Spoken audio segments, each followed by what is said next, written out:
Bon Dieu bénis nous, je dis à c'est sur Manassé qui rentre la caille nous, puis un sujet spécial. Que l'Éternel bénisse nous, que l'Éternel fait route bas nous passer, que tout ça qui campait devant nous, que tomber, quel que soit Goliath qui tombe devant nous, c'est pour tomber au nom de Jésus. Quelle que soit maladie qui tombe devant nous, c'est pour nous guérir au nom de Jésus. Tout arme forgé contre toi sera sans effet au nom du sang versé de Jésus. Sujet A, c'est 10 obligations à suivre pour être un chrétien authentique. 10 obligations à suivre pour être un chrétien authentique. Une obligation, c'est une contrainte, c'est un devoir qu'impose la loi, la morale, les conventions sociales, les circonstances. Nous sommes dans l'obligation d'obéir à Dieu. Maintenant, quelles sont les obligations que Dieu nous impose? Nous allons énumérer 10 obligations que Dieu nous impose. La première obligation, tu aimeras le Seigneur ton Dieu de tout ton cœur. Deutéronome chapitre 6, verset 15. C'est le plus grand commandement selon Jésus. Tu aimes Dieu. Si tu aimes Dieu, eh bien, ce n'est pas la peine de pratiquer l'adultère. Hébreux chapitre 13, verset 4. Ne pratiquez pas d'homosexualité. Gardez-vous des idoles.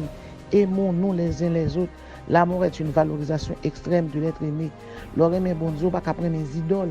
L'aurait aimé bon Dieu, pas qu'à adorer les idoles, ou pas qu'à dans vaudou, ou pas qu'à dans hindouisme, ou pas qu'à dans bouddhisme, ou pas qu'à adorer dans bala, ou pas qu'à dans tabouradoir.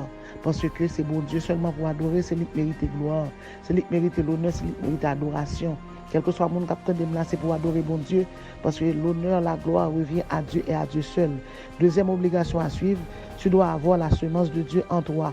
1 Jean 3, verset 9. Quiconque est né de Dieu ne pratique pas le péché, parce que la semence de Dieu demeure en lui. Il ne peut pécher parce que Dieu demeure en lui. Il ne peut pécher parce qu'il est né de Dieu. Mais bien aimé, au besoin de la semence de Dieu. La semence de Dieu, c'est le fruit de l'esprit. La semence de Dieu, c'est l'amour, c'est la joie, la paix, la patience, la bonté, la béité, la fidélité, la douceur, la tempérance. Galates chapitre 5, verset 23-24. Ceux qui sont à Jésus-Christ ont crucifié la chair avec ses passions et ses désirs. Si nous n'avons pas l'esprit, marchons. Si nous vivons par l'esprit, marchons aussi par l'esprit. Donc la semence de Dieu, eh bien, c'est l'amour, c'est la joie. Vous devez avoir la semence de Dieu en vous. La troisième obligation à suivre, ne donnez pas accès au diable. Éphésiens chapitre 4. Mais bien aimés, pour nous adorer bon Dieu, pour nous servir bon Dieu, nous ne pouvons pas quitter porte d'entrée dans la vie, nous pour Satan entrer.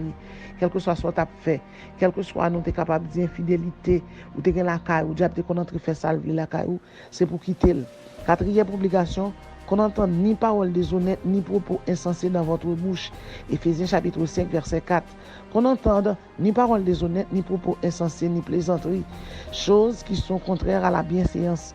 Lorsqu'on entende plus des actions de grâce, qu'on entende plus des actions de grâce. Chaque monde qui entend a fait parole, ou dit mon n'importe gens, ou parler avec mon n'importe gens, ou dit bêtises. Parfois dans marché, ou jouer moun, parfois dans bureau, dans travail, ou jouer moun.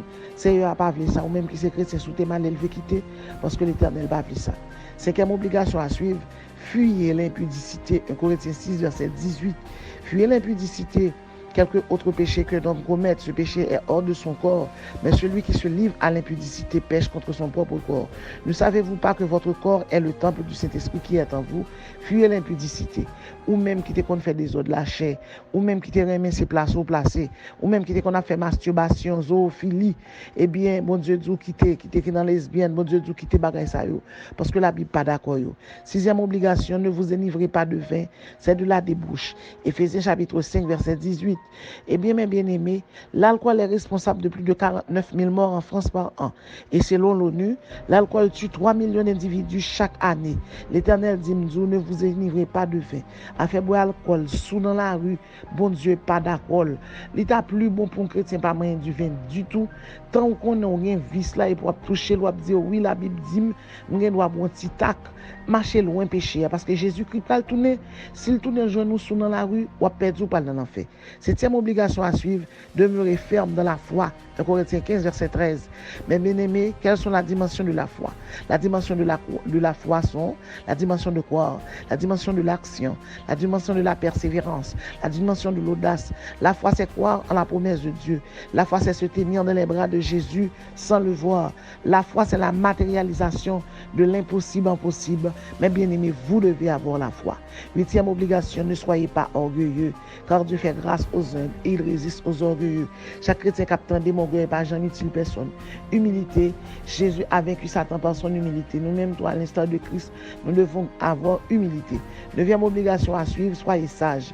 Le sage est avisé, il est convenable, il est modeste, il est prévoyant, il est réfléchi, il est raisonnable, il est réservé, il est prudent. Et dixième obligation à suivre, eh bien, nous devons célébrer l'Éternel pour sa sainteté. Psaume 30, verset 5.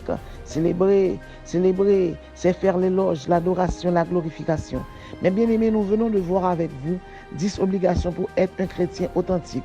Premièrement, tu aimeras le Seigneur ton Dieu. Deuxièmement, tu dois avoir la semence de Dieu en toi. Troisièmement, eh bien, ne donnez pas accès au diable. Quatrièmement, qu'on n'entende ni parole déshonnête ni propos insensés de votre bouche. Cinquièmement, fuyez l'impudicité. Sixièmement, ne vous enivrez pas de vin. Septièmement, demeurez ferme dans la foi.